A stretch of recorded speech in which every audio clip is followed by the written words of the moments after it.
Hi, my name's Phil. I like talking about politics, and in this video I'll be doing my usual review of Prime Minister's questions as Keir Starmer tackled the high taxes and other costs of living that the government are presiding over and doing nothing.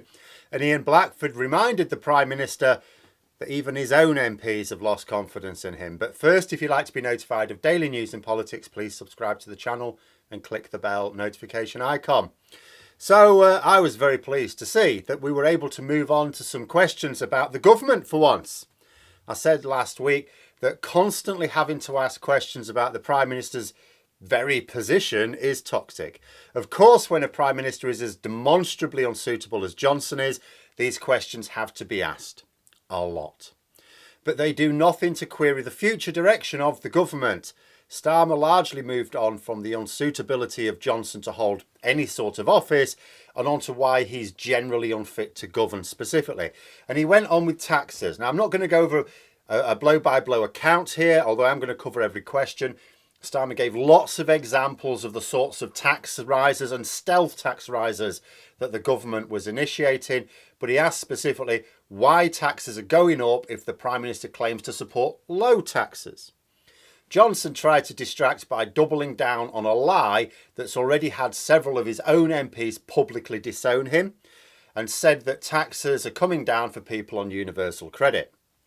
Now, before I tackle that bit about the universal credit, I said in yesterday's video how Johnson trying to use the lies about Starmer and Savile would hurt the Conservatives politically.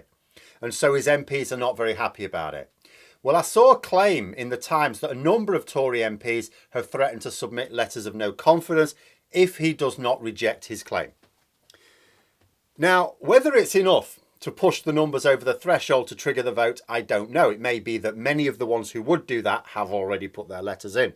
What I do know is that, as I said yesterday, although Boris Johnson may not be able to distinguish the value of one mudslinging lie with another, there are distinctions for his party. There are distinctions for the public. And whether or not he digs his heels in and gets away with it, or digs his heels in and it results in a vote of no confidence that he ultimately loses, which would be embarrassing. Can you imagine that? Getting through Partygate, getting through all the scandals, and he eventually falls because he tried to use an ill-advised dead cat lie in Parliament. Of all the lies, that would be the one to bring him down. That would be hilarious in some ways. Or if he's just rejects the claim, if he's forced to reject the claim, which would also be embarrassing for a man who hates admitting he's wrong about anything. Doesn't matter. The key point is that it shows yet again that despite the myth, Boris Johnson doesn't have his finger on the pulse of the public mood. Tory MPs say, but he understands the public. You know, these posh Tories who are really pleased that Boris Johnson won a load of working class support for the Conservatives. They're loving it. But it's like, I don't understand these working class oiks. Boris seems to understand, or they'd call him Alex, of course. You know, and it doesn't. He has no idea. What he had was a load of strategists who told him how to act during campaigns, and it worked. But once he's no longer under their direction, Johnson himself hasn't got a clue. But anyway, on to the universal credit claim, and two things here. First, it is technically true that the rate of tax could be said to going down a little bit because of the change to the taper rate. This is the rate at which universal credit payments are removed when you're earning above a certain amount. So it's like if you're earning below a certain amount, you'll get your full whack of universal credit, and then you earn a bit more and you still get universal credit but not as much, and so on until you get no universal credit. Apart from anything else, though, he's ignoring the £20 a week that were taken off those on the lowest incomes and who will not benefit from this taper rate change because the level of tax is still going up for them. So Johnson is citing the case of a narrow section of low wage earners. So him saying, people on universal credit will be having their taxes come down. It's not true. It's not true, and it's certainly not true of the lowest wage earners. He's talking about some little benefit of a narrow section of universal credit recipients who will gain some benefit from this Treasury move, which still doesn't counter all the ways in which the government are picking their pockets anyway. So although it is true that some universal credit recipients could be said to be getting lower taxes in a sense, it's not all of them, as was implied in his response. The second thing is he didn't answer the question. Taxes are going up. They're going up across a wide range of earners, and Johnson didn't address this. Starmer didn't ask about one little narrow section. So Keir Starmer got up and just asked it again, basically. Johnson then said, well, there's more people in work now than when the pandemic began. So from a distraction to a distraction and a lie. I could actually argue his first response was technically a lie, but I'm happy to put that in the category of political spin. But this was a lie, because Johnson's used this before. It's not true. He is leaving out self-employed people. He's not counting self-employed people from the equation in order to make his claim. But you can't just remove millions of people, millions of the workforce, to make your answer sound good. Oh, well, if you ignore all these workers, then actually there's more workers in work now. It's like, no, you can't just ignore the workforce. The whole workforce has to be included. That's not even fiddling statistics, it's just a lie. Starmer pointed out that Johnson wasn't actually giving him any answers. As a cheeky aside, he said, this isn't going to work with the police. Though political point aside, I have to say, I'm quite sure it will. But then Starmer made the point that taxes are going up because growth is low. He said growth was faster under Labour, which was not only true, but also it's going to be a key part of the campaign. Starmer will need to not only promise to do better than the Conservatives, but why not compare this Conservative government record with Labour's when it compares so well? I just hope they do it right. Lots of leaflets through letterboxes, not wall of text, just some simple graphs from the ONS, some simple charts showing just how well Labour managed the economy compared to the Conservatives. Just throw them through the letterbox. Johnson tried to say he had to deal with the pandemic and that the UK is the fastest rate of growth in the G7. Oh, another lie there, another lie. Certainly the pandemic has caused a hit to growth for everyone in the G7, but Labour had a similar issue, didn't they? But the rest of the G7 bounced back last year. We were the only ones that didn't. Then the bit about the fastest rate of growth. Now, the first thing to say is that is actually a lie. He's used it before and it's been debunked. We do not have the fastest growth in the G7. Nowhere near, in fact. Not even close. But even if we did, because at some point we might, in fact, at some point surely we will, percentage growth is not a good comparator. For example, let's say you've got two people and they've got £1,000 in the bank. Then the pandemic comes along. One of them blows £900 on getting through the pandemic, and the other has to spend some money, but they make some money and there's no net loss. So the first now has £100, but the other one's still got £1,000. Now let's say the first one makes £10 on a particular day, and the second one makes £50. Which has the best growth? Well, the second one, it's £50. It's 5 times as much. And their wealth is also way higher. They're in a much better position.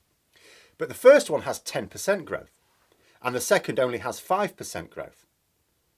Always beware percentage growth figures. But as I say, in this case, Johnson isn't even pulling that fiddle, because that is a common political fiddle, which again I put into the category of political spin rather than outright lie. But we don't have the highest growth even as a percentage. So that's actually a lie. Our forecast growth is predicted to be the highest of the G7 this year. But again, that is because we failed to rebound from the pandemic last year. So whereas all the other G7 nations have already had their big spurt of growth last year, and now it'll be on a more even keel, ours should have the spurt this year because we didn't get it last year. I'd still say Brexit might knacker it, but who knows? But the actual growth right now, that's the point, is one of the lowest. Starmer then pointed out that the government has just written off £8 billion worth of PPE money that didn't actually get us the usable PPE for the pandemic, because it was given to like Tory friends who didn't know anything about PPE. And he also mentioned the £4 billion worth of fraud written off from the poorly implemented furlough scheme. He pointed out that this money could have paid for the national insurance hike, and he asked why the National Crime Agency was told not to investigate the money lost to fraud. As an interesting aside, the Daily Mail front page yesterday also compared the money lost to dodgy PPE contracts and furlough fraud to the sum being brought in by this tax increase. Comes to something when the very, very pro-Tory Daily Mail is pointing out to its readers that the tax increase coming to us is to pay for Tory corruption. Johnson tried to say that he despises fraud, but I'm going to stop there. When you claim to be against something and then there's an immediate but, you might be suspicious that perhaps they're not really against it. I'm not sexist, but I'm not racist, but I don't approve of the Prime Minister lying, but I despise fraud, but... Shouldn't it be, I despise fraud, and so I'm going to make sure that we chase up every last penny of this defrauded public money? No, because it wasn't just fraud. It was fraud that the government were complicit in. Starmer countered that Johnson will need to sharpen up his answers to questions when interviewed, another jibe at the Prime Minister being the focus of a criminal investigation by the police. He pointed out that the day before, Tory MPs voted against plans for a windfall tax on energy companies to help people manage the increasing cost of energy. So Starmer again reminding people that not only are they paying more tax to pay for Tory corruption, but also higher bills to pay for corporate profits. Johnson tried saying that Labour had voted against investment for the NHS. Another of Johnson's lies that he's used before. In fact, when I thought about it, for the bits of PMQs that I watched, Boris Johnson didn't actually use any original lies at all yesterday. I wonder if he's running out, if he's having to go over his repeats now. But then Starmer finished off, knowing for his last question he can't respond to whatever crap Johnson comes out with, by pointing out the message again that the Tories are the party of high taxes because they are the party of low growth. They've been using this line a bit recently. It's clearly intended to be one of their sound bites at the next election. He said Johnson doesn't have a reputation for honesty and decency, but the Prime Minister is gaslighting the country in claiming he supports low taxes. Johnson then banged on about his levelling up programme. This would be the one that has taken 2 years to produce a paper on, and when it came out contained no new money and no new ideas. Like literally, I'm not saying bad ideas. All the funding in this paper had already been announced some time ago, and none of the ideas in it were new. They would already known about them. They'd already announced them some time ago. Johnson didn't mention that the levelling up paper actually contains less money than was originally promised due to all the cuts. Probably just as well for him that Starmer wasn't allowed to come back on that one. But Ian Blackford of the SNP was impressed with Blackford. At the start of the session, the Speaker had to stand up. After Blackford was ejected from the Commons on Monday, I talked about that yesterday, for calling Johnson a liar and refusing to withdraw it. The Speaker at the start of the session explained the role of the Speaker. He explained that there are processes for accusing MPs of lying that are fine, and that Ian Blackford had used some of those. But you cannot accuse another member of lying or deliberately misleading the House. That's just one of the rules. It's nothing to do with him. And Ian Blackford backed him up, and he said it was. He reiterated basically his need to represent people. He said he had a duty to represent people who feel deep anger at Johnson, but he put on record his respect for the Speaker, which is a noble response to prevent people blaming the wrong person, because people should direct their anger at Johnson for the lies, not the Speaker, who has no power to do anything other than restate the rules, which he does very frequently. I would argue he must be doing this more frequently than any Speaker in history. Then Blackford reminded the House that Johnson said there were no parties in his flat in November 2020, but that the Telegraph, which is another Tory paper, is reporting that Johnson attended such a party. Blackford said that if Johnson is cautioned about this or fined, that he should go. And he asked the Prime Minister, would he say where he was on November the 13th, 2020? Now, Johnson's answer would be hilarious under any other circumstances. He said, I kid you not, he said, we've got the fastest vaccine rollout in Europe. It's like, no, we don't, not even close. Another big lie there. But even if it were true, can you imagine? Where were you on November the 13th? We had the fastest vaccine rollout in Europe. Well, if the police interview Johnson, I know we're not going to, but we should really be able to hear the tape, shouldn't we? It'd be like listening to a conversation with someone very hard of hearing with dementia. Where were you on such and such a date? Cornwall is famous for its pasties. Okay.